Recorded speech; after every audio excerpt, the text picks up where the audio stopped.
இந்த பூமியில நாங்க எல்லாத்தையும் எடுத்த பாருங்க. அதனால தான் கஷ்டம். வந்து கொடுக்கணும், இந்த பூமிக்கு என்னண்டான பாருங்க. நாங்க கொடுக்கணும் என்று எண்ண ஆரம்பிக்கும் போது பாருங்க, எங்களுக்கு பாருங்க கர்மாக்கள் கரைக்கப்படும். இதுதான் பூமியில கர்மாக்கள் கரைக்கிறது.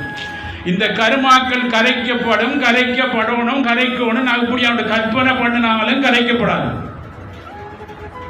ஏனென்றா அவர் கற்பனைகளுக்கு அப்பாற்பட்டவர், எதையும் எதிர்பார்க்காதால் கடமை ஆற்றிக் கொண்டிருக்கிறார்.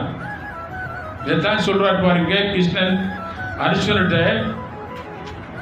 நான் உங்களுடைய மாமாவுக்கு தான் பிறந்தனான்.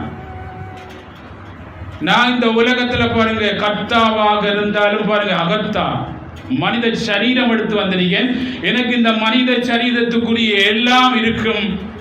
உன்னை போல் நான் கடமையாற்றேன், ஆனால் எனக்கு பாதிப்பதில்லை, உனக்கு பாதிக்குது. ஏன் அப்படின்னா நான் பாருங்க எதையும் எதிர்பார்க்காம என்னுடைய சுய தன்மையிலிருந்து மாறாமல் பாருங்க கடமையாற்றத்தால எனக்கு எல்லா கடமையும் சரியான ஆற்றம் பாருங்க. ஏன்னா ஆன்மீகம் சுதந்திரமானது.